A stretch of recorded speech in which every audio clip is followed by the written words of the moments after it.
news, no noise. KYW Newsradio, 103.9 FM. Oliver Heating and Cooling sponsors these three things to know about the impeachment trial at 12:15.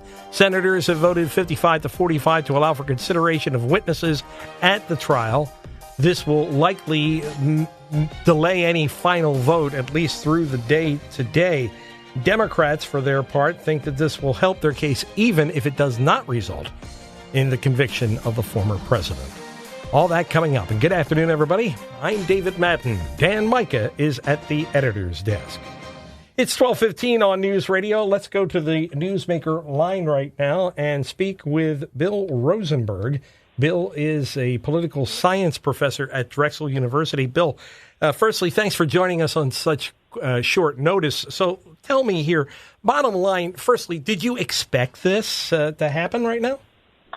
Actually, there was a discussion at the beginning of the trial about whether or not there was going to be witnesses called, and it seemed like it was not going to happen. One of the aspects of it was that the Republican or the defense lawyers were threatening if there was going to be a prolonged trial, they were going to call lots of witnesses, which was basically going to serve to disrupt the confirmation hearings and also the COVID bill. So there was a lot of tension about whether or not these testimony was going to be heard. And now it looks like we're moving forward with some testimony. All right, but we're not expecting any testimony today, right? Because, I mean, it takes a while to actually set these witnesses up. Absolutely. What happens is that the defense team has already said that not only are they not keen on having it, if we are going to have them, they have to be deposed. And one of the lawyers said, we're going to depose them at our offices in Philadelphia, actually. So that would make the process even longer because the first person who's going to be called is Representative Butler, and she'd have to travel to Philadelphia if we were going to do face-to-face deposition. So, yes, it would very much slow down the process. Yeah, so I guess Amtrak's going to be kind of busy for the next couple of days, at least on that front. Were you surprised that I had heard that Lindsey Graham actually changed his vote to once the vote was taken in order to allow for witnesses? Did that take you back a bit? Well, I had to admit that I'm really surprised by a lot of things with this trial because it's not really a typical trial.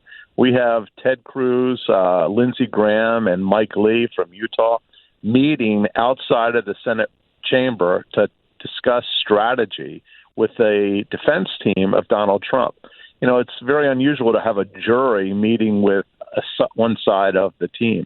And this sort of really casts a long shadow about whether appropriate behavior, whether ethical behavior is actually taking place.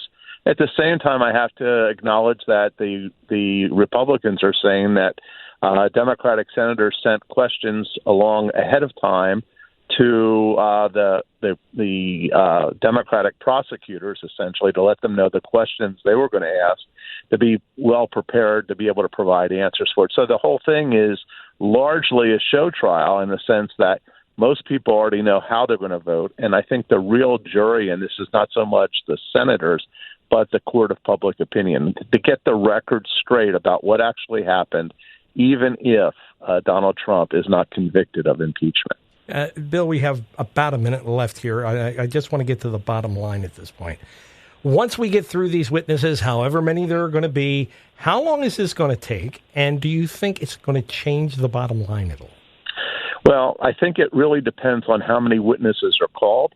If we're talking about a few witnesses, it probably won't prolong this trial that much. But the defense team has already indicated that if any are going to be called, they're going to want to depose Nancy Pelosi and others, which is going to drag this process out.